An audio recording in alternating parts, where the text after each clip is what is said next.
minasyirki labsul halaqati wal khayti wa nahwihima li raf'il bala'i aw dafi. Bab termasuk jenis kesyirikan, memakai gelang atau benang atau yang semacam keduanya untuk mengangkat bala ataupun mencegahnya.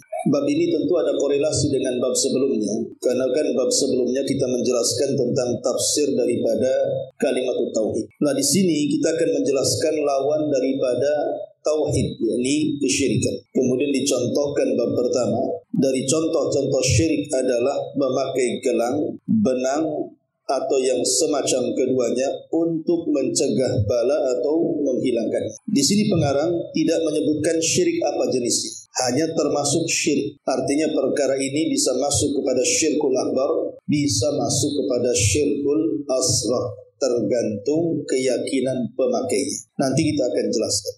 Di sini pengarang memberikan beberapa dalil dari Quran dan Sunnah Nabi sallallahu alaihi wasallam. Di antaranya Allah Subhanahu wa taala berfirman, "Qul afara'aytum ma tad'una min dunillah in aradani Allahu bidurrin hal hunna kashifatu dhurri aw aradani bi rahmatin hal hunna mumsikatu rahmati qul hasbiyallah alaihi yatawakkalil mutawakkil." Dalilnya adalah firman Allah Subhanahu wa taala, katakan, bagaimana pendapat kalian tentang apa yang kalian seru dari selain Allah?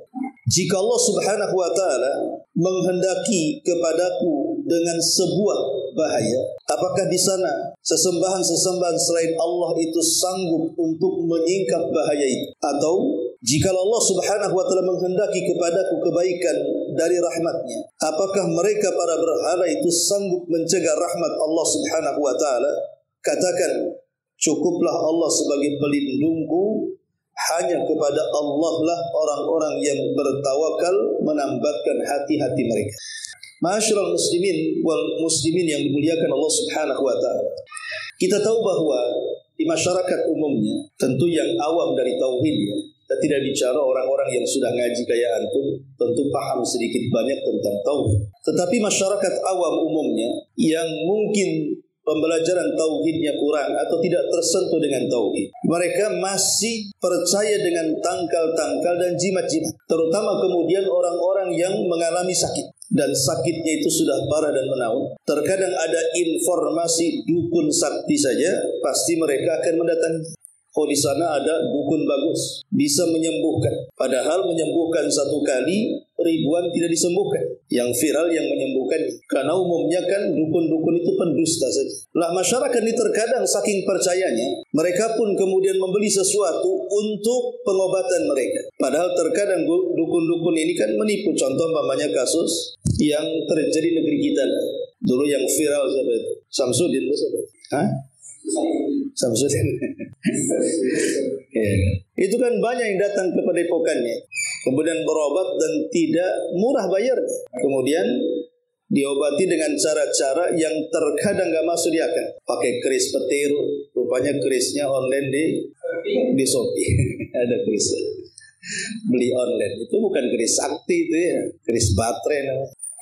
Lah masalahnya terkadang orang-orang yang datang dari dukun itu, di antara mereka mendapatkan alat-alat ataupun barang-barang tertentu yang dianggap bisa menyembuhkan penyakit dengan harga yang mahal. Kaitan dengan bab ini yang saya ingin katakan, ikhwan, kalau kita cerita tentang pengobatan itu kan ada yang sifatnya syar'i, ada yang sifatnya qadari. Yang sifatnya syar'i itu memang berdasarkan nas Al-Quran ataupun hadis. Memang benda-benda tersebut adalah obat. Contoh, Nabi SAW menyebutkan tentang habbatus sauda. Apa kata Rasul? Habbatus sauda dawaun likul lidah. Bahwa habbatus sauda itu bisa menyembuhkan berbagai macam penyakit. Jelas Rasul mengatakan seperti itu tentang jintan hitam. Atau umpamanya Nabi SAW mempraktikkan tentang hijamah, bahwa hijamah itu bagian daripada pengobatan, karena Rasul pernah menghijamah dan pernah dihijamah, berbekam maksudnya. Atau Nabi SAW menyebutkan di antara jenis obat itu adalah air zam-zam, kemudian madu ataupun minyak zaitun. Itu kan jelas-jelas. Atau umpamanya orang diruqyah dengan bacaan-bacaan Quran. Umpamanya ada orang yang mengambil seteguk air mineral di gelas kemudian dibacakan surah Al-Fatihah. Maka Allah Subhanahu wa taala mengatakan wa nunazzilu minal Qur'an ma huwa syifa.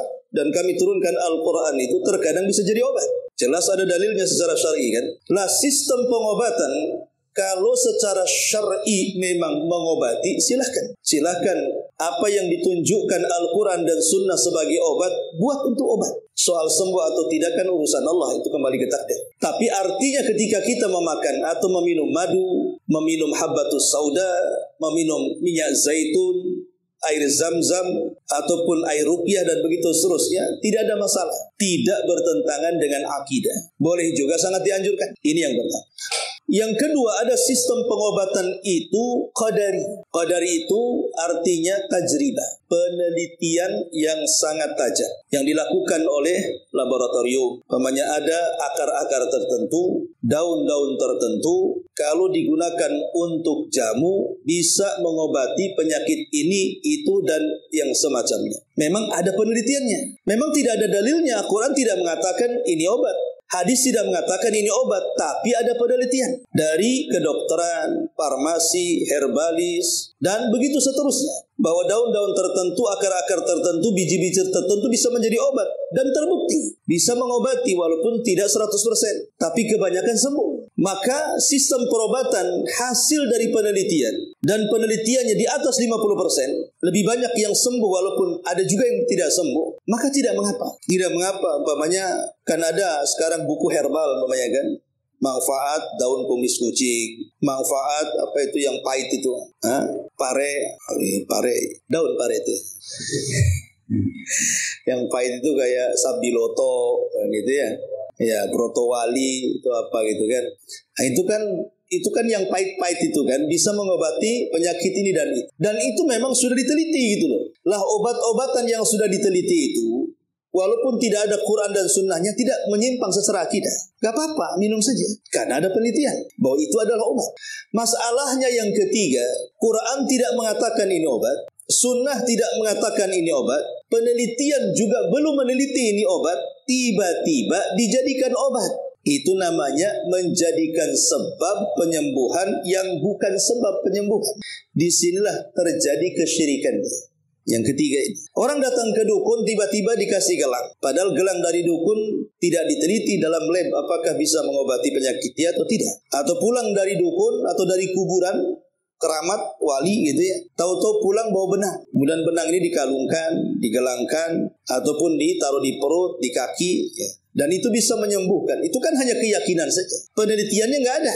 Lah, sesuatu yang tidak diteliti dan tidak ada nasnya tiba-tiba diyakini sebagai obat, inilah yang disebut dengan syirkul asghar, syirik kecil. Dan kalau sampai diyakini itu bukan sebab, memang itu penyembuh, ini bukan syirik kecil lagi, ini syirkul akbar namanya, syirik besar.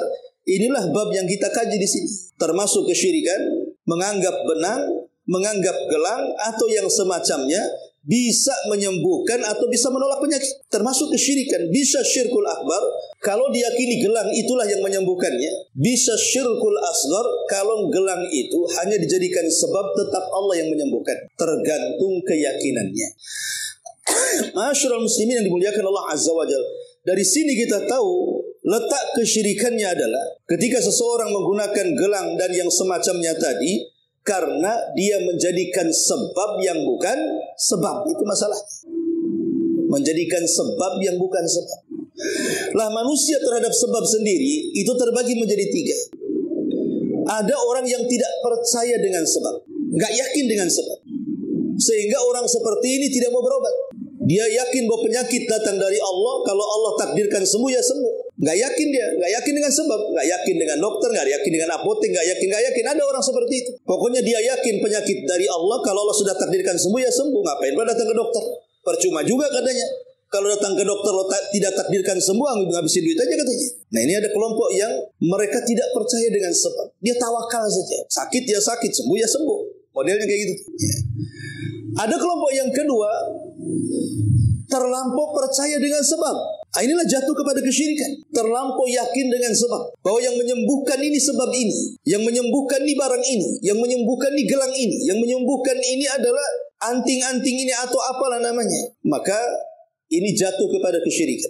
Lah yang ketiga inilah kita tetap menjadikan sesuatu yang memang dijadikan sebab, kita jadikan sebab, tapi tetap kesembuhan itu kembali kepada Allah Subhanahu wa ta'ala. Seperti kita sering, antum ketika sakit datang ke apotek, saya mencret dikasih obat ini, saya kolesterol tinggi dikasih obat itu, saya asam urat dikasih obat ini, saya darah tinggi dikasih obat ini. Itu kan kita mencari sebab kesembuhan namanya. Tetapi kan obat-obat yang diracik oleh dokter diberikan kepada kita itu kan lewat penelitian. Memang itu adalah obat untuk penyakit kita. Walaupun tidak ada Quran dan sunnahnya. Selama obat itu halal dan bukan dari perkara najis, bukan dari babi, bukan dari anjing, bukan dari bangkai gitu, tidak halal, ya tidak ada masalah. Itulah yang harusnya dilakukan oleh kita ahli tauhid. Tetap kita mencari sebab kesembuhan, tapi sebab kesembuhan jangan sampai masuk ke dalam kesyirikan. Baik syirkul akbar ataupun syirkul asghar. Inilah global daripada bab yang kita kaji. Bab minasyirki labsul halaqati wal khayti wa nahwihi li raf'il bala au daf'i. Karena begini Watafidin yang dimuliakan Allah Azza wa Jalla, saya cerita sama antum. Saya waktu itu dengan Ustaz Saleh. Waktu itu di Moro sedang musim durian. Jadi Ustaz Saleh ngajak saya, Ustaz, ada waktu enggak Ustaz Abu katanya. Kalau enggak kita ke kampung ana lah katanya. Ayo saya bilang kan. Sampai nginep tuh di hutan karena katanya durian yang jatuh malam-malam itu yang enak. Jadi seminggu lah saya di kampungnya Ustaz Saleh di Moros. Jadi saya jalan kaki ke beberapa kampung, kampung apa namanya.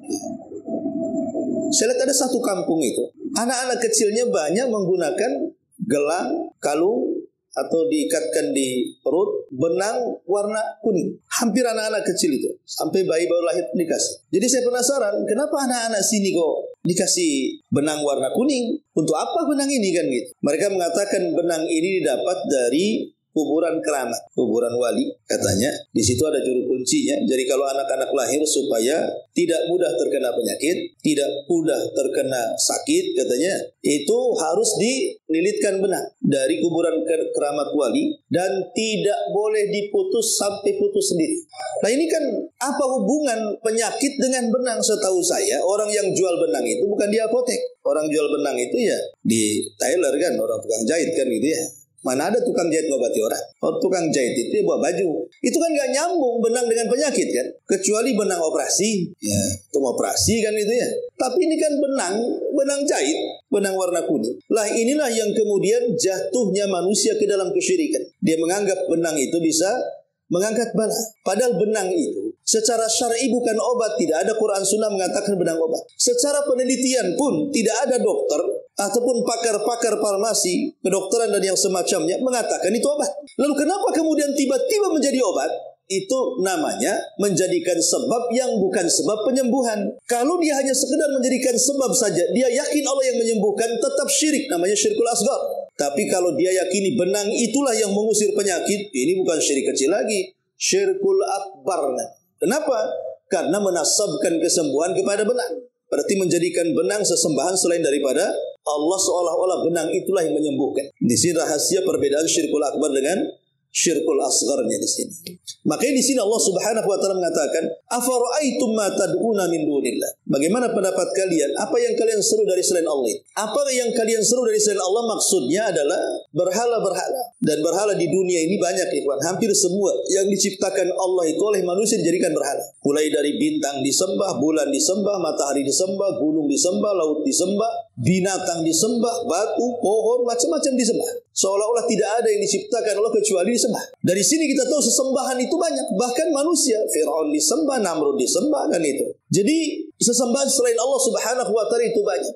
Tetapi Allah mengatakan, baik kalau seandainya sesembahan selain daripada Allah, kalian kumpulkan semuanya. Dari binatangnya, dari batunya, dari pohonnya, dari mataharinya, bintang, bulan, bahkan manusia, jin, setan sekalipun yang kalian sembah, kumpulkan semuanya. Kalau Allah Subhanahu wa ta'ala menghendaki si fulan ini terkena penyakit, sanggup orang-orang itu menyembuhkannya? Maka Allah mengatakan, hal hunna kashifatu durri. Apakah mereka ini sanggup mengangkat penyakitnya? Jawabannya tidak mungkin. mustahil. Tidak ada yang bisa menyembuhkan kecuali Allah. Karena Allah yang berikan penyakit, Allah yang mengangkatnya. Satu dunia mau menyembuhkan orang yang Allah buat sakit tidak mungkin bisa disembuhkan. Ataupun sebaliknya. Kalau ada orang ini, Allah kehendaki sembuh. Kemudian satu dunia penyihir hendak menyihirnya supaya dia tidak sembuh. Sanggup para penyihir itu? Tidak mungkin sanggup. Tetap kalau sudah ditakdirkan sembuh-sembuh. Mau disihir satu dunia pun tetap dia sembuh. Kenapa? Karena Allah yang mengizinkan dia sembuh. Itulah makna ayat ini. Masyarul muslimin yang dimuliakan Allah Azza wa Jalla. Kemudian dalil yang kedua. Hadis daripada Imran ibni Husain radhiyallahu anhu. Imran ibn Husain. Imran ibn Husain radhiyallahu anhu dia mengatakan anna Nabiy sallallahu alaihi wasallam ra'a rajulan fi yadihi halaqatan min sufri. Kata Imran, Nabi pernah melihat ada seseorang di tangannya ada gelang dari kuningan. Faqala, maka Rasul mengatakan, "Ma hadi?" Apa ini?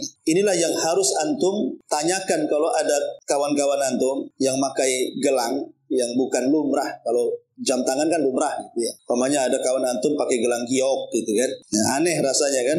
Antum perlu tanya tuh, ini apa ini? Ini giok. Mahadi, kata Rasul mengatakan untuk apa ini? Maka kemudian dia mengatakan minal wahinati. Oh ini Rasul, gelang ini bisa mengobati penyakit kepayahan saya. Kelemahan saya bisa terobati dengan gelang dari kuningan ini. Maka Nabi SAW mengatakan inzi'ha, lepas.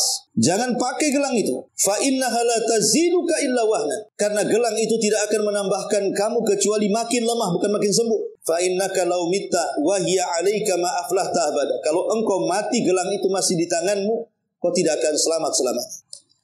Kembali kepada pertanyaan tadi, kalau ada orang pakai gelang aneh, anggaplah gelang giok atau pakai batu aki gitu ya. Semua jarinya ada batu aki.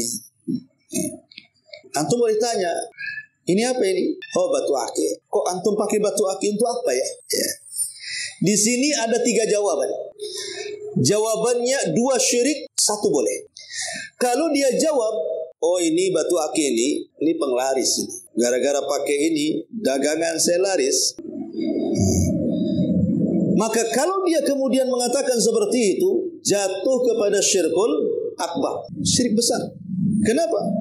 Karena menjadikan keberuntungan itu datang dari si batu aki itu.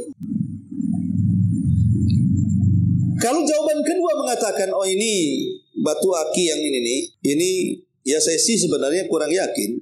Saya yakin Allah Subhanahu wa taala yang membawa keselamatan. Cuman semenjak saya pakai ini, saya kok tenang di jalan. Berarti menjadikan sebab yang bukan sebab, tetap jatuh kepada syirkul asghar di bawahnya. Kenapa? Karena dia masih yakin Allah yang memberikan keselamatan. Cuman karena sebab batu aki dia tenang. Itu namanya syirkul kecil, syirik asghar namanya. Lebih kecil lagi syiriknya. Tapi kalau yang ketiga dia mengatakan, itu untuk apa batu aki? Ini hanya hiasan aja, kayak pengacara itu yang gini-gini nih, namanya kan. Ah, itu tidak ada masalah. Karena tidak diyakini kan, hanya perhiasan saja. Ya, jadi perhiasan saja tidak ada masalah. Karena tidak diyakini bahwa gelang batu aki dan yang semacamnya itu membawa manfaat dan mencegah madarat. Makanya lihat jawabannya. Kalau antum tanya apa tujuannya, lihat daripada 3 jawaban ini. Kalau jawabannya saya ulangi, oh gelang ini mendatangkan rizki, berarti syirik besar. Yang kedua, oh gara-gara gelang ini mendatangkan rizki, tapi saya yakin Allah kasih rizki, syirik kecil. Oh enggak, ini hanya perhiasan saja, ya biar cantik, ganteng saja, maka tidak ada masalah. Jadi lihat jawaban daripada orang yang pakai gelang tadi. Karena ini menyangkut tauhid masalah. Menyangkut tauhid. Karena di negeri kita ini mudah sekali orang jatuh kepada kesyirikan. Ingat pernah dulu hampir 1 tahun demam batu aki. Negeri kita ini kan pernah demam batu aki. Dari pasar kaget sampai pasar yang gak kaget, itu semua jual batu aki. Sampai warung-warung Padang itu di sampingnya jual makan, di sampingnya jual batu aki. Yang anehnya para penjual batu aki itu kalau umpamanya dia hanya sekedar ini bagus, cantik, ini kalau dipakai bapak ini ganteng, oh mantap, maco, masih mending kan? Ya. Tapi pandai pula si penjual batu aki itu. Yang ini nih merah delima nih, ini kalau dipakai bapak ini bisa selamat. Ini bagus nih kalau untuk penjual ini laris. Bapaknya gak laris, batu akinya dijual. Jadi sebenarnya mereka itu para penipu. Tapi kalau keyakinan-keyakinan seperti itu kemudian disebar di masyarakat, ini sama dengan menyebar kesyirikan. Karena hakikatnya batu, jangankan batu aki, Hajar Aswad yang ada di Mekah, yang jelas-jelas dari sorga, Umar bin Khattab mengatakan, ya Hajar, innaka la tadur wa la tanfa. Batu, engkau ini hanya seonggok batu, tidak mendatangkan manfaat dan tidak mencegah madarat. Itu Hajar Aswad, tidak mendatangkan manfaat dan tidak mencegah madarat. Kata Umar, falaula anni ra'aitun nabiyya sallallahu alaihi wasallam qabbalaka ma qabbaltuka. Kalau seandainya aku tidak melihat Rasul mencium kamu, buat apa aku cium kamu, kata Umar. Jadi menciumnya Umar kepada batu karena melihat Rasul mencium. Maknanya otak secerdas Umar tetap harus tunduk kepada perbuatan Nabi. Bukan karena batu itu ada masalah, bisa mendatangkan atau mencegah madarat. Tidak. Itu hanya sunnah yang dilakukan, mencium gitu saja. Tiba-tiba kemudian di negeri kita ini ada namanya batu petir. Ingat dulu si Ponari, Ponari cilik, sekarang hilang pula Ponari gede mungkin ya. Menemukan batu petir, akhirnya dari mana-mana daerah datang itu berkilo-kilo ngantri, hanya dicelupkan batu di minum, dicelupkan batu di minum. Ya kebetulan ada yang sembuh, waktunya sembuh. Gara-gara minum akhirnya sembuh, padahal sebenarnya nggak minum nggak sembuh juga gitu kan. Akhirnya diviralkan. Entah kemana batunya itu, sudah dipegang atau sudah hilang. Jadi negeri kita ini memang mudah sekali orang itu masuk ke dalam kesyirikan itu. Terutama orang-orang yang sakit, biasanya kan orang sakit itu kan setan lebih dekat dibandingkan malaikat ya. Karena setan itu tidak mau kalau orang sakit mati husnul khotimah, maunya sulul khotimah. Makanya setan memberikan was-was di telinga orang sakit. No, di sana dukun bagus tuh, kau pergi ke sana. Kasih was-was kayak gitu tuh. Ya, saya pernah dengar tuh di sana itu ada bagus tuh, terapis tuh bagus tuh. Ya. Jadi kadang-kadang kemudian diwaswasi supaya datang ke dukun. Akhirnya namanya orang sakit sudah putus asa. Walaupun kadang-kadang dia sudah ngaji, dalam nggak apa-apa, yang penting sembuh. Nanti kalau sudah sembuh saya tobat lagi.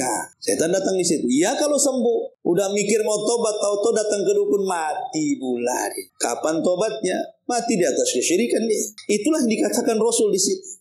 Makanya dahulu ada seorang ulama salaf namanya Tawus ibn Kaisan. Tawus ibn Kaisan rahimahullahu ta'ala. Dia safar dengan kawan. Tiba-tiba kawannya ini mendengar suara burung hantu malam-malam gitu. Apa kata kawannya itu? Saya khair kata. Insyaallah mungkin suara burung ini akan mendatangkan kebaikan dalam perjalanan kita. Marah Taus dengan mengatakan, apa suara burung dengan kebaikan? Suara burung, nggak ada kaitan dengan kebaikan, kata Taus. La urafiquka abada. Kalau begitu pergi, jangan jadi kawan safarku.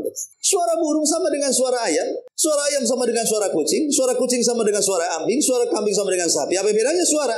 Kenapa gara-gara suara burung dikatakan ini baik? Seperti orang-orang jahiliyah kalau mau safar ke Yaman atau ke Syam, kemudian mengikat burung diterbangkan. Kalau terbang ke arah kiri, ini sial nih, nggak mau berangkat. Kalau terbang ke arah kanan, kita berangkat. Ini hoki nih. Ini kan namanya asyu'u tatayyur. Jadi tidak ada, kata Nabi SAW, jangan sampai kemudian orang ini melakukan keyakinan seperti itu. Sudah kalau sudah yakin berangkat, ngapain terganggu gara-gara suara burung, gara-gara terbang burung, atau gara-gara umpamanya antum buka toko, tiba-tiba ada gembel langsung beli pagi-pagi. Aduh sial di gara pelanggan pertama gembel. Anggap gitu saya tutup sampai malam lah, nanti besok lagi. Nah gara-gara gembel pula ditutup tokonya. Atau umpamanya antum baru keluar nabrak kucing. Nggak jadilah. Jangan-jangan ada apa di jalan. Itu kan tatayur namanya. Kan tatayur ini kan banyak di masyarakat, ikhwan. Banyak di masyarakat. Istri hamil, kalau lakinya lagi mandi, jangan diikat andunya di leher, nanti bayinya terikat ari-arinya. Apa hubungan orang pakai anduk dengan janin? Ya. Anak gadis kalau makan di pintu jauh dari jodohnya, justru dekat jodohnya ditengokin orang. Jadi aneh lah, ini keyakinan seperti ini. Ini juga masuk dengan tatayur karena menganggap benang, menganggap gelang itu bisa mendatangkan manfaat dan mencegah madarat. Sama juga masuk dalam bab tatayur di sini. Makanya di sini Nabi SAW mengatakan, kalau engkau mati sementara gelangmu ada di tanganmu, engkau tidak akan selamat. Kata ulama, apa makna tidak selamat di sini? Apa yang dimaksud ma'aflah ta'abada? Bisa diartikan mutlaqul falah atau falahul mutlaq. Apa bedanya mutlaqul falah dengan falahul mutlaq?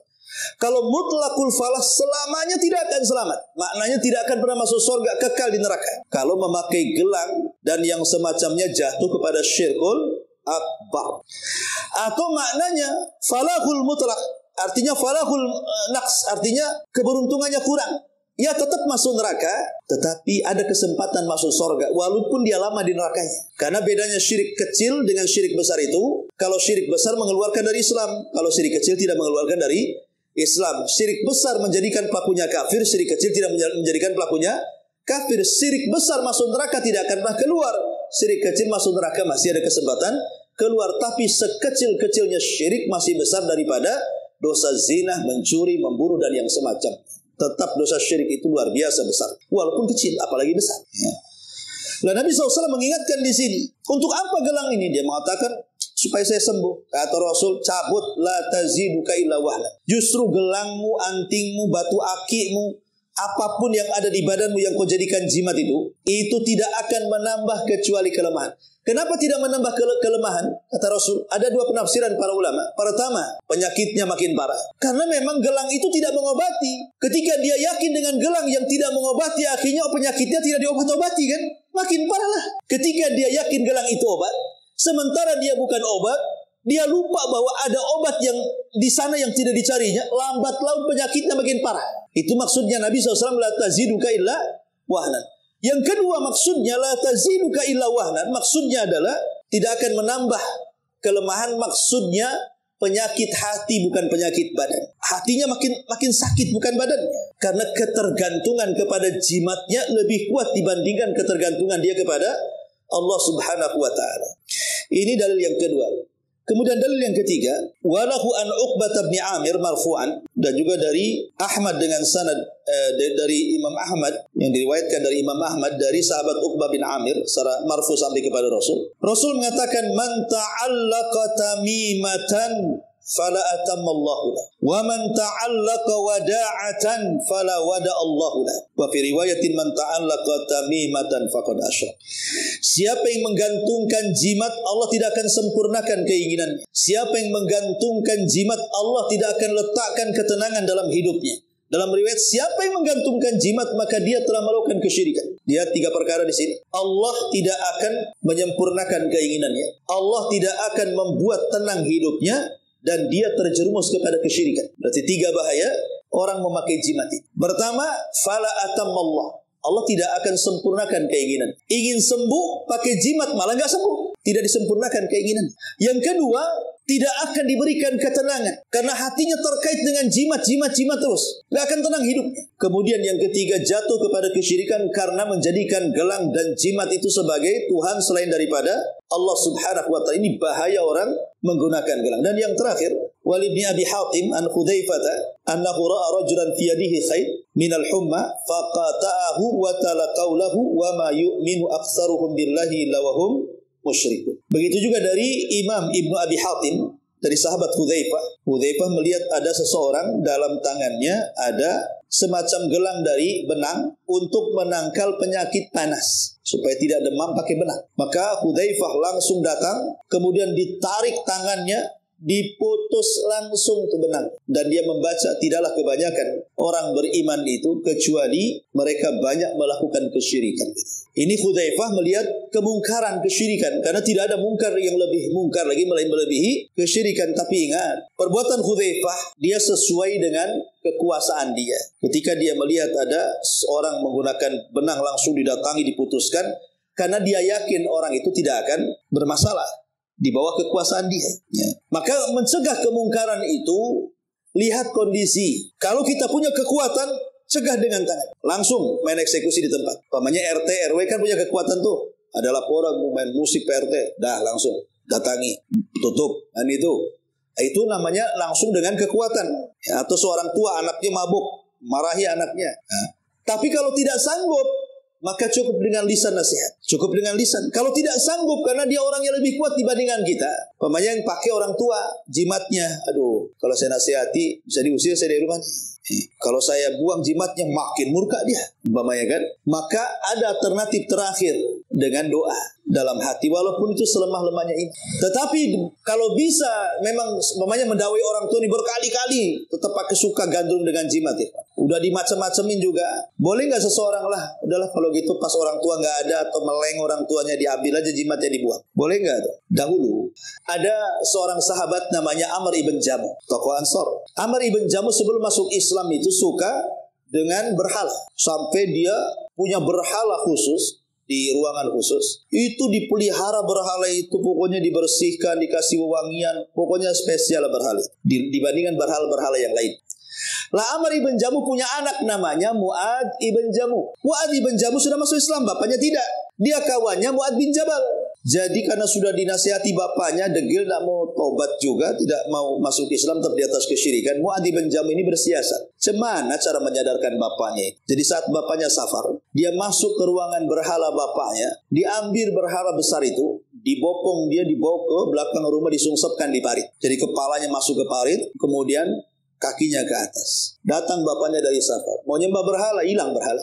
Mana berhalanya ini? Katanya. Dicari-cari berhalanya nyungsap di parit. Wah, dia marah. Bagaimana, siapa yang berani menghina Tuhanku? Katanya. Akhirnya diambil lagi itu berhalanya, dimandikan, disabunin, langsung dimasukkan lagi, kemudian didandani, diminyakin lagi, diolesin. Habis itu dia sembah lagi. Sambil marah tuh, siapa yang berani menghina Tuhan saya? Beberapa hari dia safar lagi. Anaknya, Mu'adz bin Jabal, buat gitu lagi. Bapaknya nggak ada, diambil lagi berhalanya, disungsepkan lagi di parit. Pas bapaknya datang, makin emosi bapaknya. Langsung dimandikan, dikasih parfum, diletakkan. Sekarang beda, diambilkan pedang, diikatkan di tangannya. Kemudian dia ngomong sama berhalanya, nanti siapapun yang datang menghinamu, tebas dengan pedang ini. Diikatkan di tangannya. Dia tidak paham kalau berhala itu tidak bergerak. Pergilah si Amr bin Jabal. Datang lagi anaknya, diambil lagi itu. Namanya berhala walaupun pakai pedang, apa gunanya? Benda mati. Diambil berhalanya, dibawa ke rumah, disungsepkan lagi di parit. Lebih parah lagi, dicarikan bangkai, kemudian diikatkan lagi bangkai itu di berhalanya. Lebih parah lagi. Akhirnya bapaknya datang, nengok berhalanya nyungsep lagi, kemudian di badannya diikatkan bangkai, pedangnya belum lepas. Dia berpikir, bodoh kali kau berhala, katanya. Sudah kuberi kau pedang, kenapa kau tidak tebas dia? Malah kau dihinakan seperti ini. Lah dari sini Amr ibn Jabal langsung terduduk, kemudian terpikir, kalau memang dia Tuhan, kenapa dia tidak bisa melindungi dirinya sendiri? Kalau dia tidak bisa melindungi dirinya sendiri, macam mana dia akan melindungi saya, katanya. Dari situ dia sadar, kemudian masuk Islam. Begitulah orang-orang jahilnya. Tapi lihat perbuatan Amr ibn Jabal, Mu'adz bin Jabal kepada bapaknya, sembunyi-sembunyi ngambil berhala kemudian dibuang kan. Boleh juga lah kalau ada orang tua suka-suka menjimat tuh, antum cari, ambil buang gitu. Biar dia nyari lagi. Gitu ya. Kalau taruh buang, disolokan aja. Jimatnya saja tidak bisa melindungi, diinjak pun diam saja. Malah kemudian diyakini bisa melindungi. Nanti digitukan aja bapak. Ma'asyiral muslimin yang dimuliakan Allah Subhanahu wa taala, ini di antara bab tentang bahaya menggunakan jimat. Karena begini ikhwan, mungkin secara singkat ada 4 perkara kenapa menggunakan jimat itu tak boleh. Apa sebab diharamkannya? Pertama, karena tasyabbuh dengan orang-orang jahiliyah. Orang jahiliyah suka menggunakan jimat. Yang kedua, karena mengambil sebab yang bukan syar'i atau qadari. Menjadikan sebab yang bukan sebab, gak ada gunanya. Kemudian yang ketiga, jatuh kepada kesyirikan. Bisa syirkul akbar, bisa syirkul asghar. Kemudian yang terakhir, karena penggantung jimat itu, sebenarnya jimat itu tidak akan menyempurnakan keinginannya, tidak akan membawa ketenangan dalam hidupnya, dan dia akan terus tersiksa dengan jimat itu. Kenapa? Karena ada ketergantungan dengan setan, bukan ketergantungan dengan Allah Subhanahu wa ta'ala.